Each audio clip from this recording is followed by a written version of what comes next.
आदर सहित यथा योग्य सम्मान एवं अभिवादन भी। हमारे द्वारा नियमित रूप से प्रतिदिन कुंडली फलादेश पर आधारित कक्षा आयोजित की जाती है। बहुत ही जल्द हमारे द्वारा पूर्ण बेसिक से लेकर फलादेश तक की कक्षा आयोजित की जाने वाली है। यदि आप उस कक्षा में शामिल होना चाहते हैं तो स्क्रीन पर दिख रहे नंबर पर व्हाट्सएप पर कक्षा में शामिल हो सकते हैं। साथ ही यदि आपने अभी तक अपने इस चैनल को सब्सक्राइब नहीं किया है तो सब्सक्राइब अवश्य कर लें। और आइए चलते हैं, अब आज की विषय वस्तु शुरू करते हैं। विषय वस्तु है कि कुंडली का चौथा भाव एवं घर के सुख योग, भवन के सुख योग। पिछली कक्षा में हम लोगों ने पढ़ा था कुंडली का चौथा भाव एवं घर योग यानी भवन योग। अब भवन, और यह आज की कक्षा उससे कुछ अलग प्रकार की होने वाली है। आज की कक्षा में कई सूत्रों का हम लोग उपयोग करेंगे और इसी कुंडली पर हम लोग सोमवार को यह क्लास करेंगे, अभ्यास कक्षा करेंगे कि क्या इस कुंडली में संगीत के योग बन रहे हैं, संगीतकार बनने के योग बन रहे हैं, क्या इस कुंडली में राजनीति में सफलता के योग बन रहे हैं, हाँ या ना।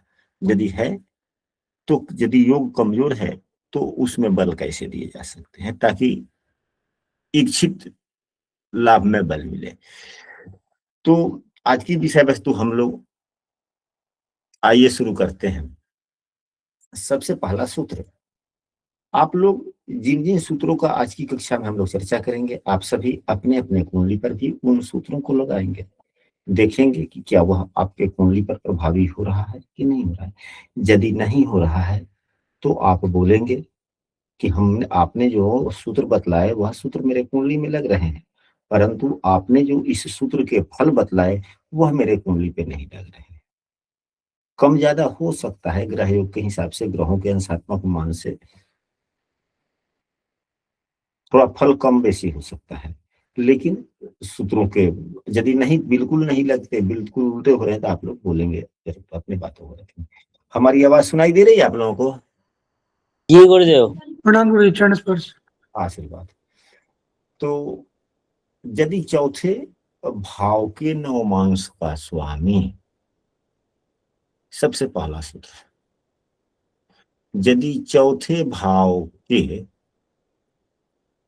नवमांश का स्वामी यानी कि चौथे भाव में जो राशि बनी हुई है, इस राशि के स्वामी,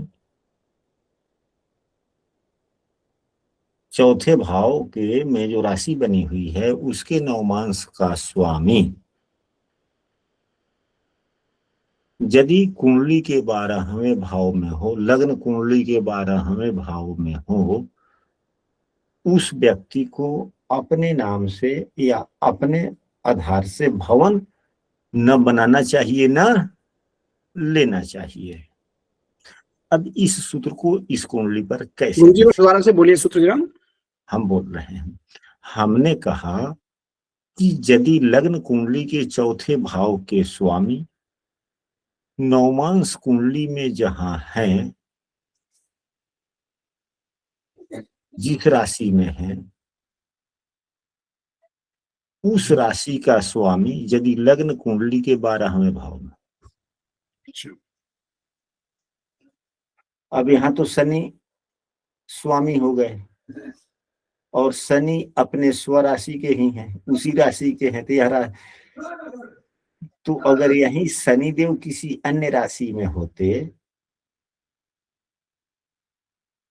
चौथे भाव के स्वामी, चौथे भाव के स्वामी के नवमांश पति यदि लग्न कुंडली के 12वें भाव में हो तो भवन सुख हानि योग को दर्शाता है, यानी कि भवन हानि योग को दर्शाता है। यदि आप बनवाना चाहते हैं, बनाते हैं, या तो सुख नहीं उसका पूरा लाभ ले पाते हैं, यानी कि समस्याएं आए दिन रहती ही रहती है। अन्य किसी के नाम से परिवार में और भी सदस्य हैं, दूसरे किसी के नाम से बनवाए ले।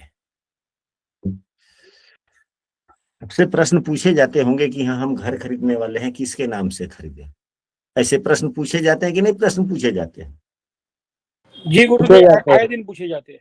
आए दिन पूछे जाते हैं। तो उसका उत्तर यही है कि यदि चौथे भाव के स्वामी का नौमांस पति यदि लग्न कुंडली के 12वें भाव में हो तो यह सूत्र इसमें लागू नहीं हो रहा है इस कुंडली में।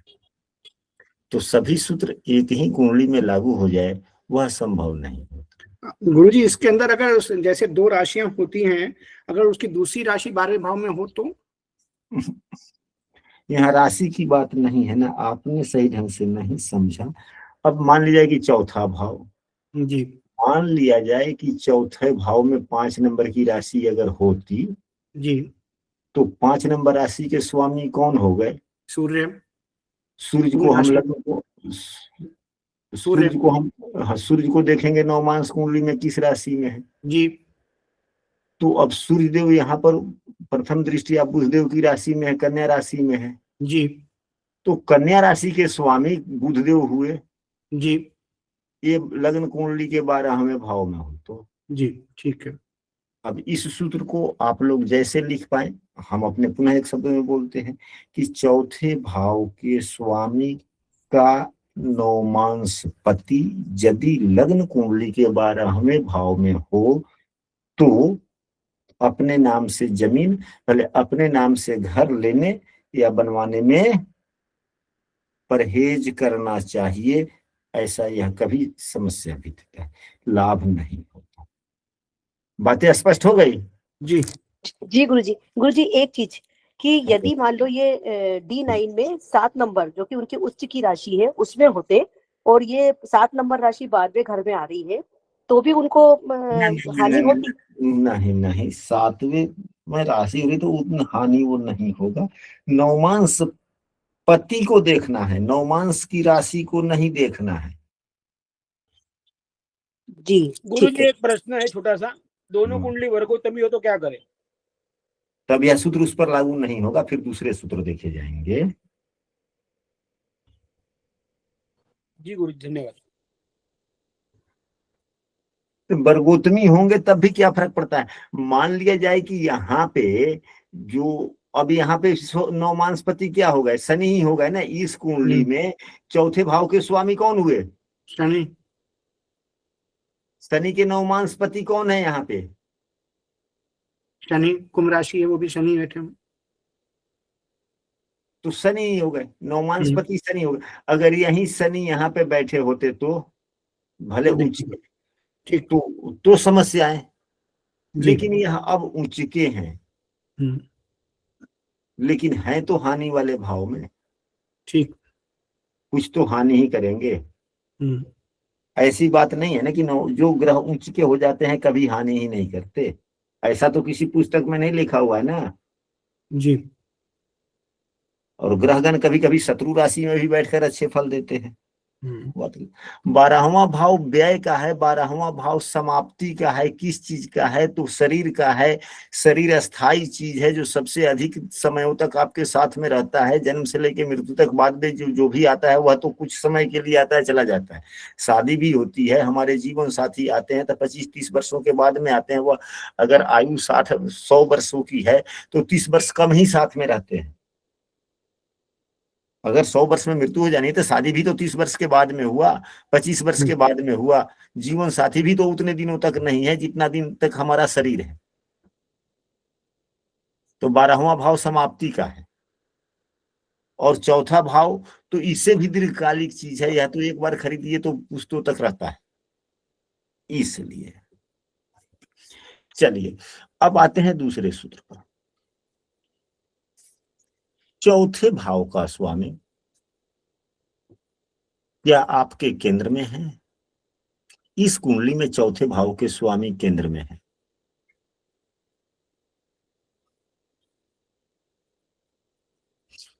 तो यदि एक तो जब चौथे भाव के स्वामी अगर केंद्र में होते हैं तो पैतृक घर रहता है, या यदि आप घर भी बनवाते हैं तो माता पिता के सहयोग से बनवाते हैं, या अगर माता पिता का सहयोग नहीं मिलता तो माता पिता के संपत्ति के सहयोग से बनाते हैं। यानी कि चौथे भाव का स्वामी यदि केंद्र में रहता है तो व्यक्ति अपने माता पिता के सहयोग से या उनके परिसंपत्तियों के सहयोग से घर बनाता है। यह सूत्र इस कुंडली पर लागू हो रहा है। इनकी जो संपत्ति है, घर है, इनके माता पिता के द्वारा। गुरु जी एक प्रश्न था, पूछ सकता हूँ? हाँ जी, पूछिए। गुरु जी ये यहाँ पे ये वृश्चिक लगन की कुंडली में तृतीय भाव का स्वामी और चतुर्थ भाव का स्वामी शनि ही बन रहा है, तो क्या शनि यहाँ पे खाली योग का निर्माण नहीं कर रहा है गुरु जी? कर रहा है। अब खाली योग यहाँ पर किस लिए हो गया? यहाँ पर दूसरे एवं तीसरे भाव के स्वामी की युति हो गई, पंचम और तीसरे भाव के स्वामी की युति हुई, तो नहीं, पंचम नहीं, हाँ पंचम, तो पंचमेश एवं चतुर्थेश की भी तो युति है ना। एवं रुकिए ना, द्वितीयेश एवं चतुर्थेश की युति यह ज्यादा माना जाएगा ना, क्योंकि दोनों की मूल, एक की मूल की त्रिकोण राशि दूसरे भाव में और दूसरे की मूल त्रिकोण राशि चौथे भाव में। द्वितीयेश एवं चतुर्थेश का भी तो परस्पर संबंध माना जाएगा ना। तृतीयेश एवं पंचमेश का भी है, तो लेकिन यह कम बली हुआ ना, ज्यादा तो बल इसमें है, 9 और 11 में है ना, दोनों ही योग बने, लेकिन यह खाली योग कम प्रभावी हुआ और यह शुभ योग थोड़ा ज्यादा प्रभावी। जी ये वृश्चिक थोड़ा काम ज्यादा कर जाता है, क्योंकि यहाँ पे केंद्र त्रिकोण की राशि जो है, मूल त्रिकोण की राशि जो है, वो शुभ भावों में बैठी है। शुभ भाव। इसी तरीके से गुरु जी एक सवाल इसी पे था कि जो अष्टम भाव का स्वामी है बुध और एकादश भाव का स्वामी बुध है, तो केंद्र मतलब मूल त्रिकोण राशि जो है कन्या राशि एकादश भाव में है, तो ज्यादा अच्छे तरीके से काम करेगी वृश्चिक लगन के लिए। हाँ। लेकिन किसी भी लगन के लिए तो एकादश आय के लिए ठीक ठाक है, यह तो बीमारी प्रदाता है, बीमारी के लिए समस्याएं देता है या घमंड को दर्शाता है। क्योंकि अधिक आय हो जाने से, यदि अधिक आय हो जाता है तो व्यक्ति के मन के अंदर में घमंड आ जाती है, और घमंड जो है सत्यानाश की तरफ लेकर जाता है। इसलिए 11वां भाव, क्योंकि यहाँ पर तो रुपये पैसों की बात होती है ना। जी गुरु जी। इसलिए यहाँ पर विवेकशील ग्रहों की दृष्टि आवश्यक है या युति संबंध आवश्यक है। तो यहाँ पर तो देवगुरु बृहस्पति की दृष्टि है और इसके इच्छा भाव में शुक्र भी है, अच्छी स्थिति। हालांकि कई योग बन रहे हैं, असंख्य योग इस कुंडली में बन गए, तो हम लोग छोड़िए असंख्य योगों पर चर्चा नहीं करेंगे, आने वाले दिनों में कर लेंगे। सोमवार को के दिन तो असंख्य योगों पर चर्चा होना ही है, तो सोमवार के दिन। अच्छा, अब इसके बाद में हम लोगों ने अभी जो दूसरा सूत्र पढ़ा है, हम लोगों ने जो दूसरा सूत्र अभी पढ़ा, क्या आप लोगों की कुंडली में यह दूसरा सूत्र लागू हो रहा है कि नहीं हो रहा है? नहीं हो रहा गुरु जी मेरे हो रहा है। पहला वाला हो रहा है हमारे, पहला वाला 100% जो माता पिता का धन। अच्छा, यही तो अभी तो यही पढ़ रहे हैं ना कि चौथे भाव, तो दूसरा सूत्र हो गया। पहला सूत्र था कि यदि 11 चौथे भाव के स्वामी का नवमांसपति यदि 12वें घर में है तो घर अपने नाम से न ले, समस्याएं देता है। एक दूसरा हम लोगों ने यह पढ़ा कि यदि चौथे भाव का स्वामी केंद्र में हो तो यदि हम घर बनाते हैं या खरीदते हैं तो उसमें माता पिता का सहयोग काफी रहता है, यानी कि अभिभावक का सहयोग रहता है, या गुरुजी दूसरा सूत्र लागू हो रहा। चलिए ठीक, अब तीसरे सूत्र पर चलते हैं। यदि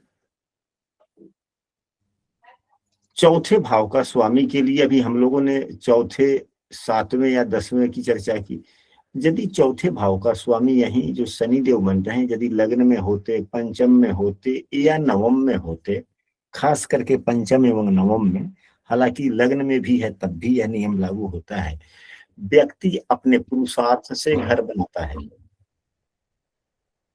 व्यक्ति अपने पुरुषार्थ से घर बनाता है, यानी कि अपने कमाई से। यदि चतुर्थेश पंचम भाव में हो, चतुर्थेश नवम भाव में हो, तो आप स्पष्ट कर सकते हैं कि यह व्यक्ति के लिए, अपने लड़के के लिए आप चिंता न करिए, तो अपने आप घर अपने आप बनवा लेगा, अपनी कमाई से बनवाएगा, ईश्वर इसको देंगे, ऐसी स्थिति होती है। चौथा सूत्र है, क्योंकि यह घर वाला सूत्र है ना, यह सभी व्यक्तियों पर लागू भी नहीं होता, क्योंकि सभी व्यक्तियों के नसीब में घर बनवाने के चांस ही नहीं होते। अधिकांश, बहुत से व्यक्ति तो अपने अभिभावक के घर या पैतृक घर में ही रहते हैं। बहुत से व्यक्ति पैतृक घर में ही रहते हैं। यदि उनके कुंडली में योग भी है तो घर बनवाने की आवश्यकता होगी तब तो बनवाएंगे, आवश्यकता ही नहीं तो काहेला घर बनवाएंगे, क्योंकि घर बनवाने में भी तो काफी पूंजी लगती है। और आज के जमाने में कोई कहता है कि नहीं भाई, पूंजी, ऐसा कोई काम नहीं करो जिससे पूंजी ब्लॉक हो जाए, ऐसा काम करो जिससे पूंजी से आय हो। चलिए, यदि चौथे का स्वामी तीसरे, छठे, आठवें या 12वें हो,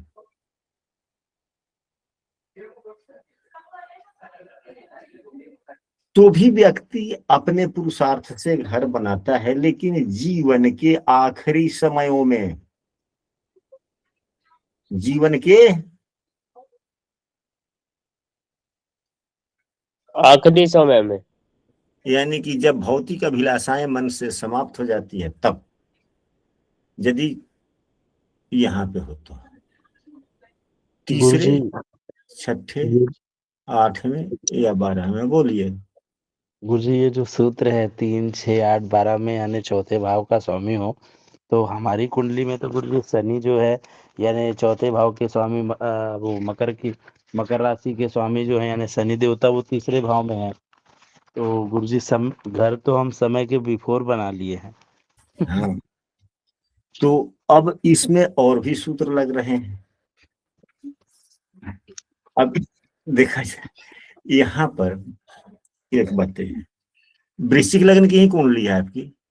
नहीं गुरुजी, लग्न तो हमारा ये है, तुला लग्न है। तो 7, 8, 9, 10, 11, हाँ, यहाँ पर शनि हो गए। चलिए ठीक है। तो अब यहाँ पर देखा जाए, अभी आगे हम लोग और पढ़ेंगे कि इनके कारण क्या हो सकते हैं, इनके कारण क्या हो सकते हैं। अब शनि यहाँ पर है तो किस भाव के स्वामी से युत दृष्ट है, क्या भाव होगा? भले ही कल ही की या परसों की तो क्लास में हम लोग कोई चीज की पर चर्चा कर रहे थे, तो हमने बोला, तो सुनील शर्मा जी ने कहा कि यह सूत्र मेरे कुंडली पर बिल्कुल लागू नहीं हो रही है जो आपने कहा। तो फिर हमने लगे हाथ कहा कि इन ग्रहों की स्थिति बोलिए, तो उन्होंने ग्रहों की स्थिति बोली। फिर हमने कहा कि यह इस कारण से ऐसे हुआ। आप लोगों ने भी उस बातों को सपोर्ट किया कि हाँ, यह बातें आप लोगों ने सुना था या नहीं सुना था? जी सुने थे। तो जो सूत्र हूबहू हम लोग जो पढ़ रहे हैं, सुन रहे हैं, 100% सभी व्यक्ति के कुंडली पर लागू हो जाए, या कोई किसी सूत्र के लिए यह नियम नहीं है। सभी सूत्रों में कुछ न कुछ अपवाद होते हैं, लेकिन सीखना हम लोगों को यह है कि यदि इस प्रकार की स्थितियां हैं तो ओवरऑल 80% से अधिक व्यक्तियों पर यह नियम लागू होता है, 10-20% पर लागू नहीं होता। तो फिर इसके लिए फिर हम वर कुंडली पर भी जाएंगे, D4 कुंडली कि वहां क्या स्थिति कह रही है, क्या इसका उल्लंघन तो नहीं है। वास्तविक जो घर चौथे भाव का विस्तृत कुंडली कौन है? D4 है ना जी। अगर अब आप अपने D4 कुंडली को भी देखें कि उसके चौथे भाव का स्वामी कौन है, कहाँ है, कैसे है, सत्यता की पुष्टि वहां से करे। फलादेश तो हम लोग लग्न कुंडली से करते हैं, सत्यता की पुष्टि वहां से करते हैं। और भी शुभ ग्रहों की दृष्टि हो जाए, लग्नेश की दृष्टि हो जाए, तो फलों में वृद्धि बदलाव आ जाता है। आकस्मिक घर बनाने के योग भी होते हैं, हम लोग आने वाले कक्षा में ये सब पढ़ेंगे। गुरुजी, एक छोटी सी चीज आप पूछनी है। हाँ, एक छोटा सा प्रश्न है। अभी आपने बताया कि फोर्थ लॉर्ड अगर केंद्र में है तो वो हाँ। पैतृक घर या जो है माता पिता के सहयोगियों की संपत्ति से बनाया जाता है। अगर हम्म। फोर्थ लॉर्ड केंद्र में तो अगर लगन में बैठा हुआ है तो फिर दूसरा सूत्र भी लागू होता है। नहीं ना, तो हाँ तो देखिए जी यहाँ एक लग्न भाव ऐसा है कि जिस पर त्रिकोण के भी सूत्र बनते हैं और केंद्र के भी सूत्र बनते हैं, नहीं दोनों ही सूत्र यहाँ पर लागू हो जाते हैं, कॉमन हो जाता है ना यह भाव। जी जी, तो फिर इसमें कौन सा सूत्र लगाएंगे फिर इसके अंदर? दोनों ही। अच्छा माता गुरु पिता। जी हाँ जी। गुरु जी मैं ये कहना चाह रहा हूँ कि जैसे कि ये सूत्र इन्होंने कंपाइल मतलब मिला के बताया ना ये गुप्ता जी ने, तो उसमें ये हो सकता है कि अगर जैसे चतुर्थेश लग्न में हो तो केंद्र में भी हो गया, लग्न में हो गया, तो व्यक्ति अपने माता पिता ने जैसे एक मंजिल मकान बना के छोड़ा, तो हो सकता है वो व्यक्ति अपना पैसा लगा के दूसरी तीसरी मंजिल बना दे उसमें। हाँ जी, यह भी हो सकता है। या तो शहर में आप लोग रहते हैं तो आप लोग अक्सर देखते हैं, इसलिए आप लोग हम तो गांव देहात में रहते हैं, तो फिर गांव में तो घर बनता नहीं, दूसरी तीसरी मंजिल कौन बनाता है, पहली मतलब ग्राउंड फ्लोर बनाने के लिए ही पैसे नहीं रहते। और गांव में लोगों का बंटवारा भी होता है तो वो ग्राउंड फ्लोर पे घर बना हुआ है तो सेकंड फ्लोर पर बना के नहीं हिस्सा लेगा, कहेगा कि हम फलाना जमीन में हम बना लेंगे, जमीनें चेंज करेगा वो, ऐसे होता है। अब इसके बाद में यदि चौथे भाव का स्वामी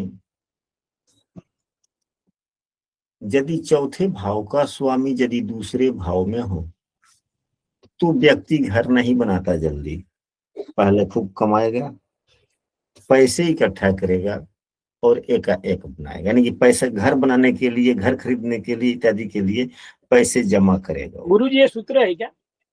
हाँ जी, तो फिर से एक बार बोलिए। बोले चौथे भाव का स्वामी यदि दूसरे भाव में बैठा हो तो व्यक्ति पहले धन कमाकर संचय करेगा, फिर घर बनाएगा या घर खरीदेगा, यानी कि घर खरीदने के लिए या घर बनाने के लिए पैसे इकट्ठा करता है पहले। बहुत से व्यक्ति ऐसे होते हैं कि पैसे हैं चाहे नहीं है, भाई रिस्क लो जो भी है, बाद में ईएमआई देते रहेंगे। नहीं, ईएमआई तो आजकल महंगे महंगे घर हैं, लाखों करोड़ों के घर हैं, तो अधिकांशतः आदमी ईएमआई पर लेते हैं, लेकिन कुछ व्यक्ति ऐसे भी होते हैं कि पैसे जमा करके घर लेते हैं, यानी कि घर खरीदने के लिए कुछ लंबे दिनों से पैसा इकट्ठा करना, यह दर्शाता है।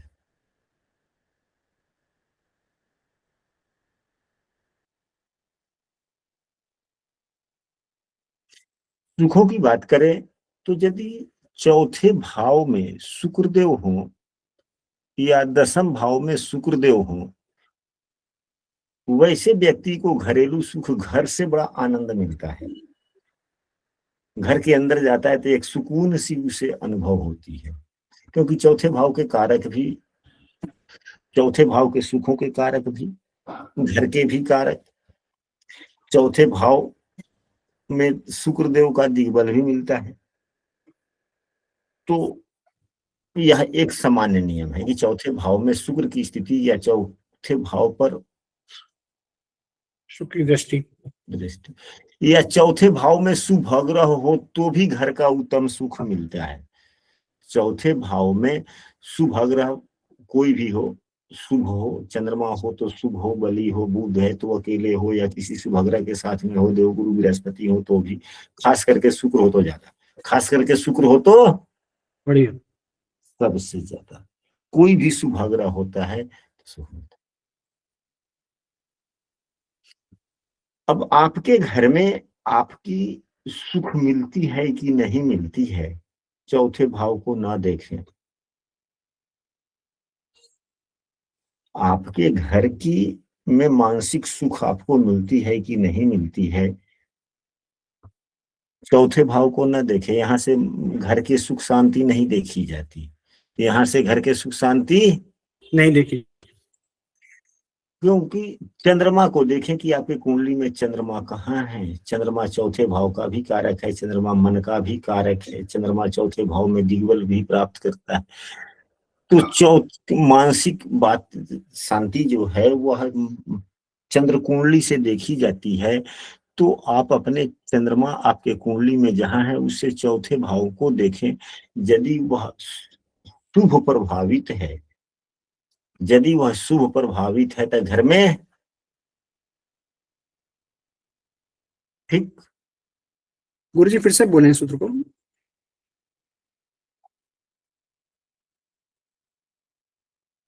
चंद्रमा से चौथे भाव में घरेलू सुख के लिए, घरेलू सुख नहीं, सुख दो प्रकार के होते हैं, एक शारीरिक सुख, एक मानसिक सुख।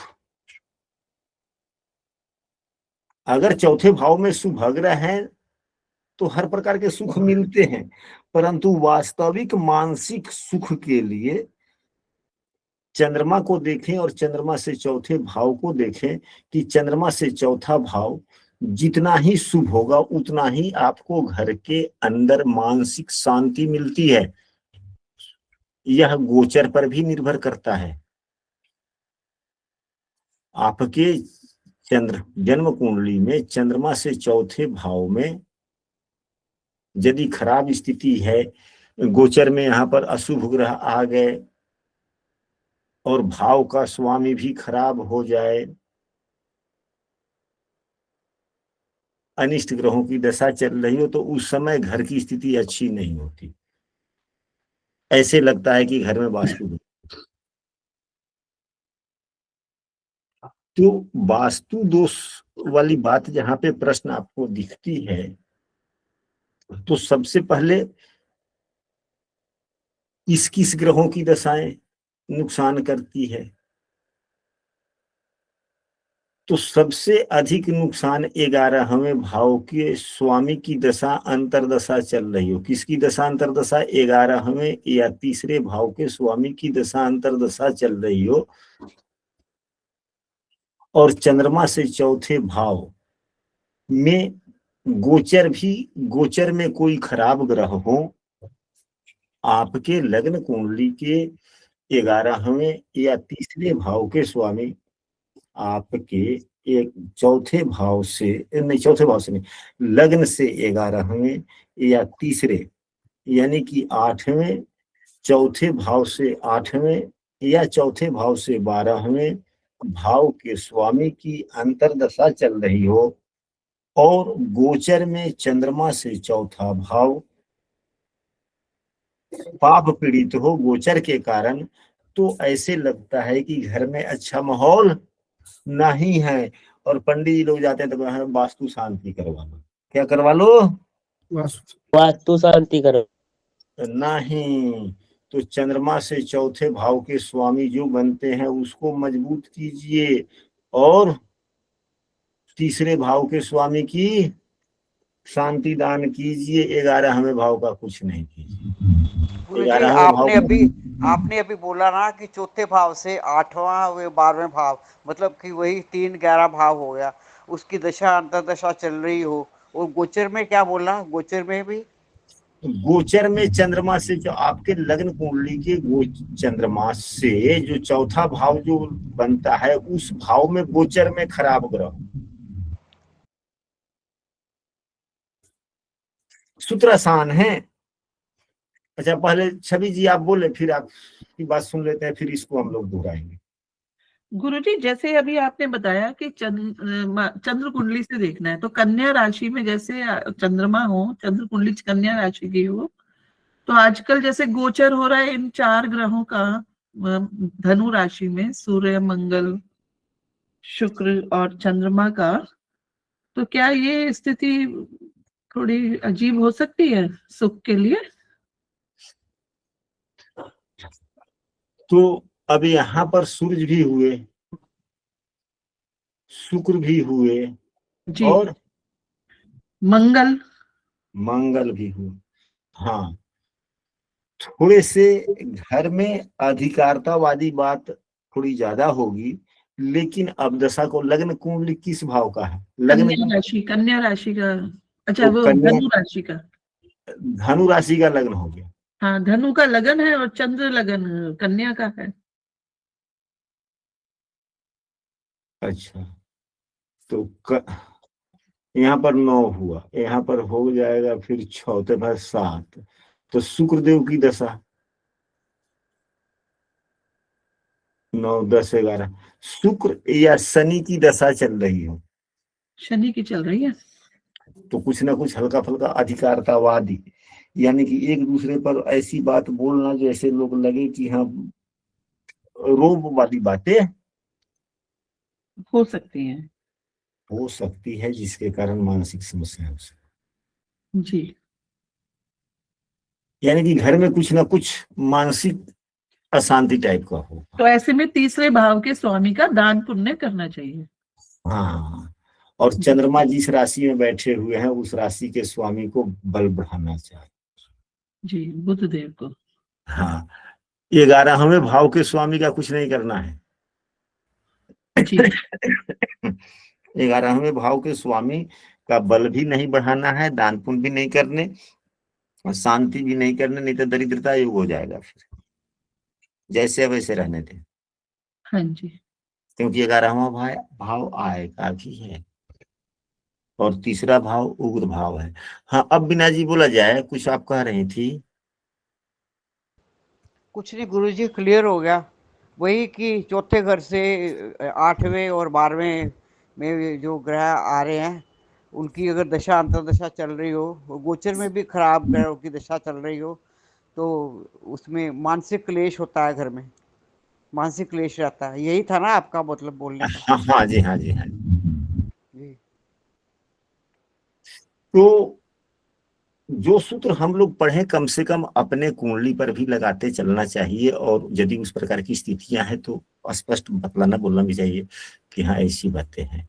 चलिए, अब इसके बारे में चंद्रमा से अगर आपके लग्न कुंडली में, आपके जन्म लग्न कुंडली में चंद्रमा से चौथे भाव में शुभग्रह, बलवान शुभग्रह होते हैं, तो आपका घर के अंदर में आपको एक अलग प्रकार की मानसिक शांति मिलती है। और घर में कोई अगर कलह वाली भी चाहे ऊंचा ऊंचा बात बोलता तो आप उसको इग्नोर बहुत करते हैं। उसको क्या करते हैं? ज्यादातर इग्नोर करते हैं, जिससे कलह नहीं हो पाता। और यदि चंद्रमा से चौथे भाव में यदि कोई पापग्रह है, अच्छी स्थिति का न हो, स्वराशि का न हो, तो इग्नोर आपसे नहीं हो पाता, जिसके कारण घर में कलह बनते हैं।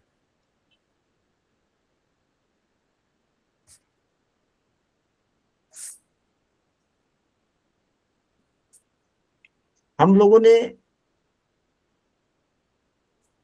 पढ़ा है अभी कुछ देर पहले कि चौथे भाव का स्वामी, यदि चौथे भाव का स्वामी तीसरे, छठे, 8वें, 12वें भाव में होता है तो व्यक्ति अपने पुरुषार्थ से घर बनाता है। यहीं पढ़ा था ना? वहां पर एक बातें छूट गई थी। तो यदि चौथे घर का स्वामी तीसरे हो, छठे हो, 8वें, 12वें हो तो अपने पुरुषार्थ से घर तो बनाता है। यदि तीसरे में हो तो उतनी समस्याएं नहीं आती,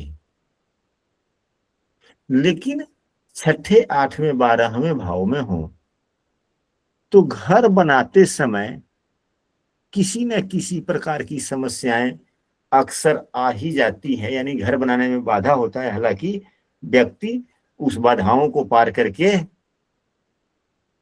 घर बना लेता है।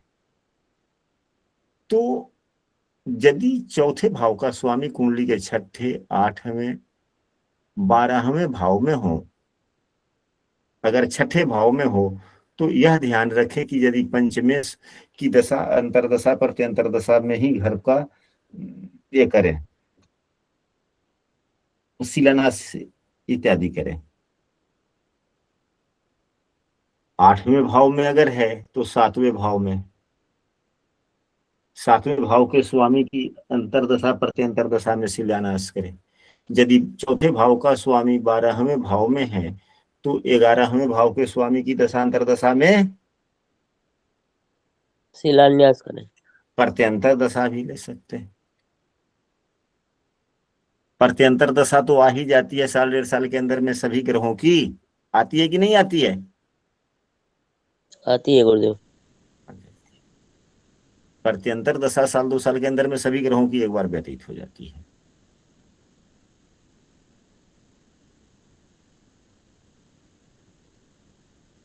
खास करके यदि चौथे भाव में अग्नि तत्व के कोई ग्रह हो, मंगल या सूर्य चौथे भाव में होते हैं, तो घर में अक्सर उस व्यक्ति के कारण, जिसकी कुंडली में मंगल चौथे भाव में है, उस व्यक्ति के कारण घर का माहौल अशांत जैसा रहता है। जिसकी कुंडली में सूर्य या मंगल चौथे भाव में हो, यानी कि जड़ अशांति का जड़ वहीं बन जाता है, लेकिन अपने आप को वह व्यक्ति अंतरात्मा से कबूल भी नहीं करता। अंतरात्मा ही उसकी नहीं स्वीकारती कि जड़ मैं ही हूं। अगर दूसरे कोई ग्रह खराब होते हैं, जैसे शनि ही खराब होकर के हो, गुरु खराब होकर के हो, तो उस व्यक्ति के कारण घर में अगर अशांति होती है तो बाद में व्यक्ति वह अफसोस भी करता है और सुधरने का प्रयास करता है। लेकिन सूर्य या मंगल हो जाए तो अशांति भी होती है, व्यक्ति स्वीकार भी नहीं करता और जल्दी सुधरना भी नहीं चाहता। अगर अशुभ स्थिति में है तो हम लोग जितने सूत्र अशुभ वाले पढ़ रहे हैं, उन सूत्रों पर यदि देवगुरु बृहस्पति की या शुभ दृष्टि शुभ स्थिति बनती है तो इन योगों में कमी भी आती है या योग उत्पन्न होते ही नहीं, क्योंकि शुभाग्रह अशुभ योगों का क्या करते हैं, परिहार कर देते हैं। करते हैं कि नहीं करते हैं? जी गुरुजी मेरे तो चौथे भाव में सूर्य देव बैठे हैं। तो चंद्रमा देख रहे हैं उन्हें 180 डिग्री से। पूरा परिहार हो गया। सूर्य से ज्यादा बलवान बल चंद्रमा में होता है। यदि चंद्रमा बली है तो सूर्य से ज्यादा बलवान है। पूर्णिमा का चंद्रमा है। हाँ, तो पूर्णिमा का चंद्रमा है, सामने चंद्रमा है, वह सूर्य से भी ज्यादा बलवान हो गया।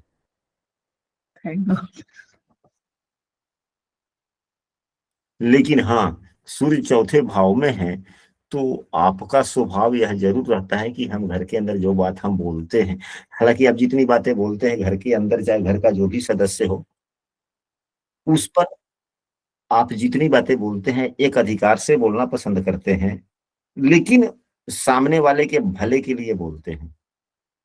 यह आपका स्वभाव है यदि सूर्य चौथे भाव में है तो, और वह शुभ दृष्ट है तो उसी बातों को थोड़ा प्रेम से बोलते हैं जिसके लिए कलह नहीं हो पाता।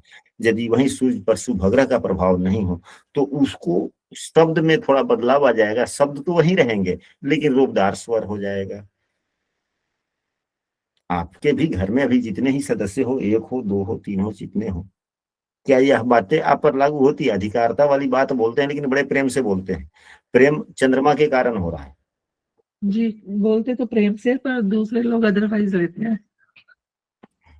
हाँ, क्योंकि वो बातें तो सूर्य है ना, तो यह तो अधिकार वाली ग्रह, अधिकार वाली बात है, बातें बोलना तो स्वाभाविक ही हो जाता है। जी, जी। लेकिन सूर्य हो या मंगल हो तो शुभग्रह से दृष्ट होना आवश्यक हो जाता है। चलिए, चौथे भाव में केतु अगर आपके हैं तो आपका मन एक उदासीनता की तरफ में जाता है घर के अंदर। लेकिन यह कब? 40 वर्षों की उम्र, 45 वर्ष, 50, आधे उम्र के बाद में उदासीनता देता है। कारण इसका यह है कि केतु देव वैसे भी किस चीज के कारक कहे जाते हैं? मोक्ष के। तो जिस भाव में होते हैं वहां थोड़ा सा अलगाव कर देते हैं ना, वो उम्र के हिसाब से अलगाव कर देते हैं। आप ही लोगों में से किसी की कुंडली में 10वें भाव में केतु है? जी गुरुजी मेरे हैं। आपके? चलिए ठीक है। तो 10वां भाव कार्य का है, 2 प्रकार के कार्य, एक दायित्वों वाली कार्य और एक आय पूर्ति हेतु कार्य। तो यदि आपके घर में जब आप देहियों को निर्वहन करने वाला कोई दूसरा व्यक्ति अगर कमा रहा हो, चाहे बच्चे हो, पति हो, कोई भी, तो आपको आय से संबंधित कार्यों के प्रति उतना लगाव नहीं है। यदि पहले से आप करती भी थी, तो अब जितना उम्र बढ़ता जा रहा है, तो आय के प्रति कार्य करने से थोड़ा मन में दूरियां बनती है कि छोड़ो, अब बेटा कमा रहा है, कि हमें क्या करना, खाना पीना ही तो है, चावल दाल रोटी मिल रहे हैं, कपड़े मिल रहे हैं, क्या जिंदगी भर हम काम ही करें क्या? इस प्रकार की भावनाएं हो जाना स्वाभाविक सी बात है। गुरु यदि 11वें भाव में हो तो आय से विमुखता, कि हाँ हमने जो कमाना था हमने कमा लिया, अब क्या पैसे के पीछे भागो, एकदम ईमानदारी, जो आने वाला है आ रहा है जा रहा है, बात कहानी खत्म होगी। कि वह एक उम्र के बाद में, यानी कि आधे उम्र के बाद में। 12वें भाव में केतु है, तो वह मोक्ष की तरफ ले जाएगा, तब विलासिता से आदमी हटेगा, तभी तो मोक्ष की तरफ जाएगा ना। जिस भाव में केतु देव है, उस भाव से विमुखता देते हैं कुछ दिनों के बाद में, यानी कि आधा उम्र से अधिक व्यतीत होने के बाद में, तो उसी को तो उदासीनता कहेंगे ना।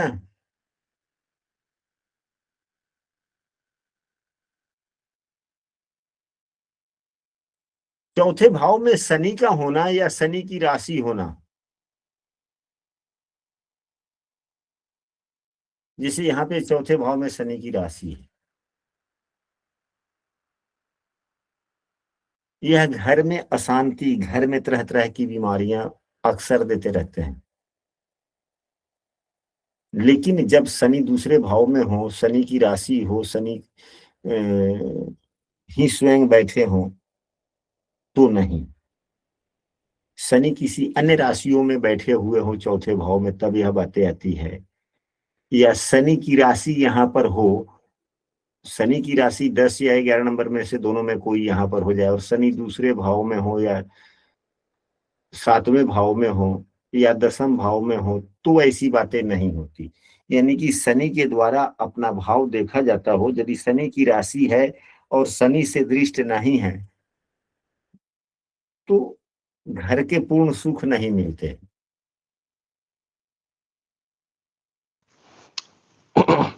गुरुजी, अगर मान लीजिए शनि की राशि और शनि तृतीय भाव में बैठा है, लेकिन तीसरी दृष्टि से पंचम भाव को देख रहा है, जिसमें उसकी मूल त्रिकोण की राशि है, तो हो तो गया, देख तो लिया ना जी। तो अपनी राशि को देखा, तो दोनों ही राशियों को कुछ ना कुछ फल देता है ना। यदि जी हाँ, यदि हम लोगों ने पढ़ा है पूर्व की बेसिक की कक्षा में कि यदि कोई राशि, किसी भी राशि का स्वामी कहीं भी बैठा हुआ हो, उसको कोई ग्रह देख लेता है, तो उसकी जितनी दो राशियां हैं, दोनों राशियों पर उसका फल मिलता है। चतुर्थेश तो वही है ना, चौथे भाव का स्वामी तो वही है ना, शनि ही है ना। जी फिर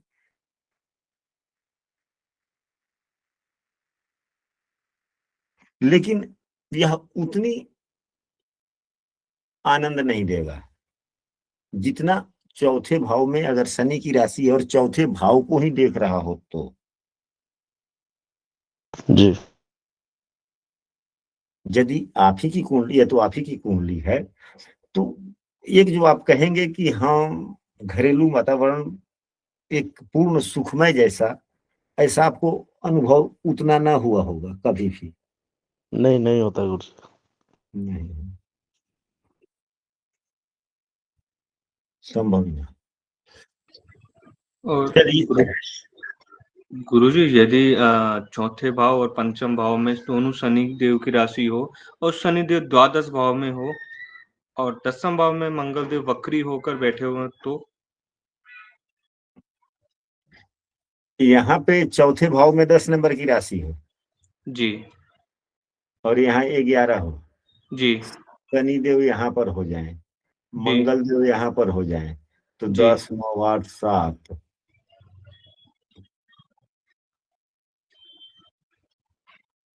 तो भाव के स्वामी 12वें हो गए ना। जी तो यह भी तो उतना उत्तम न हुआ। जी, पर मंगल देव उच्च राशि को देख रहे हैं ना, नीच राशि के होके वक्री होकर अपने घर को देख रहे हैं ना, उच्च राशि को गुरुदेव। तब तो यह अति उत्तम योग हो गया। और पंचम भाव को भी देख रहे मंगल देव, तो उत्तम योग हो गया ना गुरुदेव। बहुत ही उत्तम योग हुआ। और तुला राशि में शनि की राशि को, तुला राशि की कुंडली में शनि की राशि को कोई ग्रह शत्रुता नहीं रखता। जी, क्योंकि ये योग कारक राशियां हो गई। यहाँ पर 8, तो यहाँ पर 1 जी, ये सप्तमेश भी हैं, जी, ये द्वितीयेश भी हैं, जी, और बकरी होकर के नीच के होकर के बकरी हो गए, ऊंच के जैसा फल देने वाले भी हो गए, दिग्बली भी इनको मिल गया। जी, और हम लोगों ने अभी कुछ दिन पहले, यहाँ पे चंदन जी भी हैं, हम लोगों ने सुबह की फल दीपिका की क्लास में पढ़ा था, फल दीपिका पुस्तक में, कि तुला लग्न में मंगल मारक का काम नहीं करता। चंदन जी पढ़े ना फल दीपिका में कि नहीं पढ़े हैं?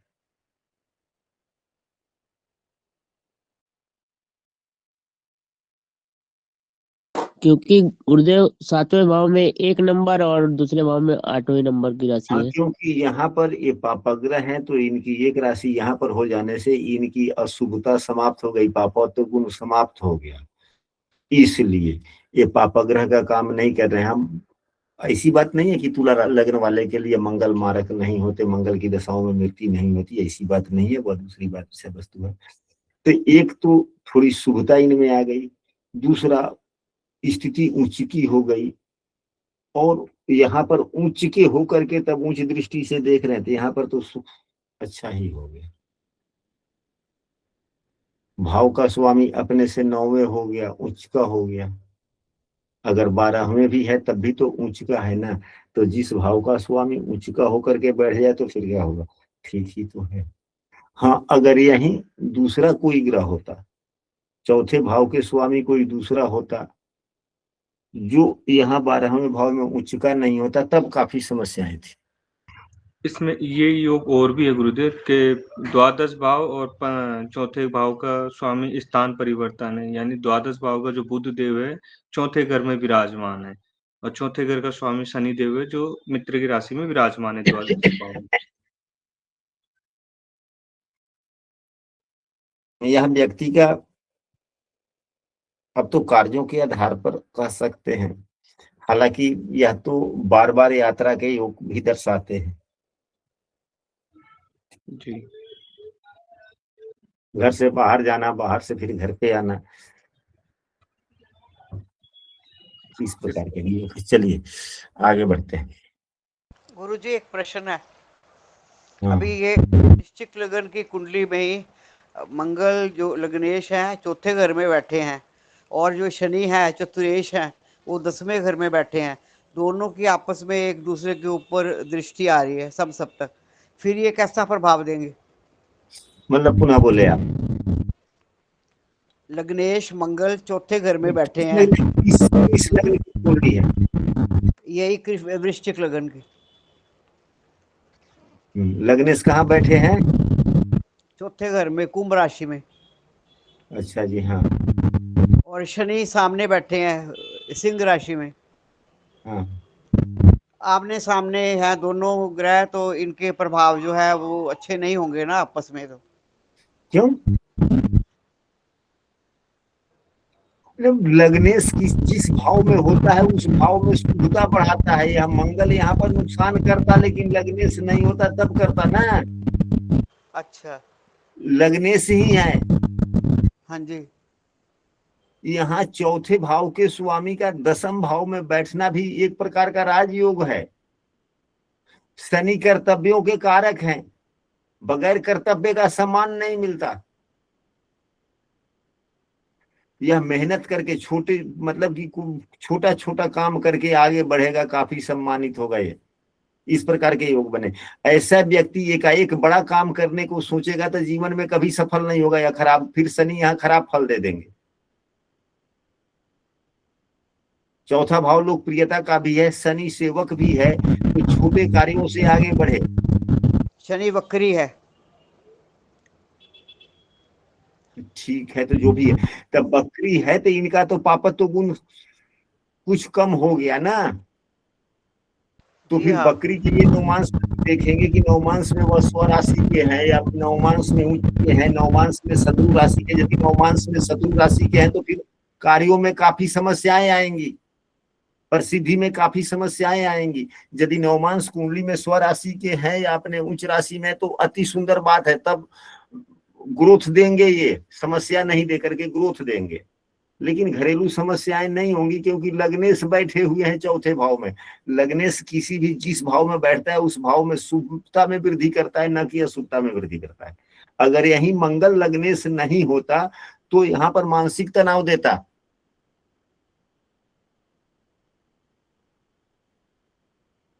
और चंद्रमा को भी देखते हैं क्या? लग्नेश मंगल चंद्रमा को भी देखते हैं 7वें घर में। तो ठीक तो है, चंद्रमा को देख रहे हैं तो यह अब अलग।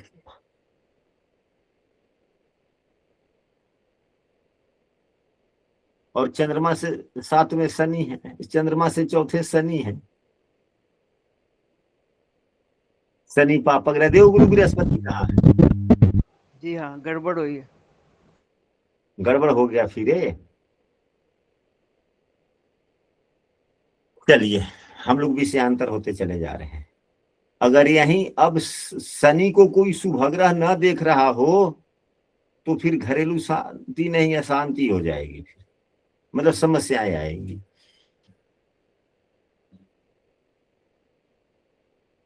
शनि को गुरु देखते हैं तब तो फिर समस्या ही सब समाप्त हो गया।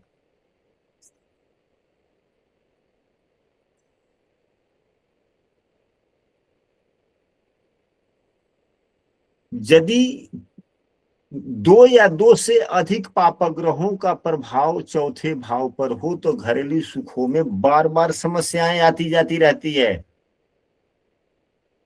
2 या 2 से अधिक पापक ग्रहों का प्रभाव चौथे भाव पर अच्छा नहीं होता।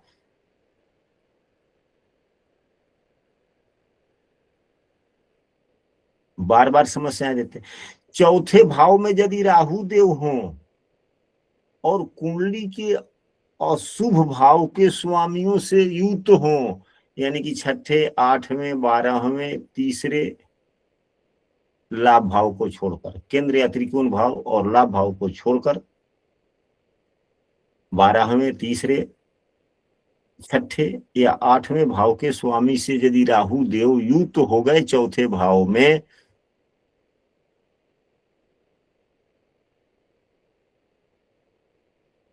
तो भी स्थितियां ठीक नहीं रहती,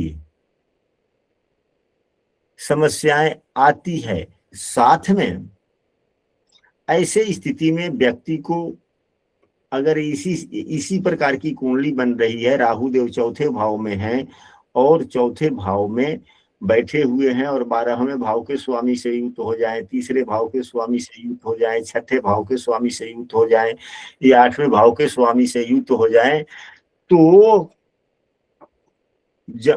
मकान बेचते या खरीदते वक्त भी काफी सावधानियां बरतनी चाहिए, नहीं तो काफी नुकसान हो जाता है, धोखा हो जाता है खरीदते या बेचते से। गुरुदेव कृपया करके एक बार फिर से रिपीट कर दीजिए।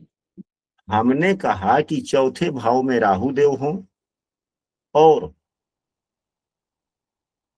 कुंडली के तीसरे, 6ठे, 8वें या 12वें भाव के स्वामी से युक्त हों चौथे भाव में, तो मकान या जमीन खरीदते समय काफी सावधानियां बरतनी चाहिए, नहीं तो धोखा हो सकता है, होता है। बातें स्पष्ट हुई? जी गुरुदेव।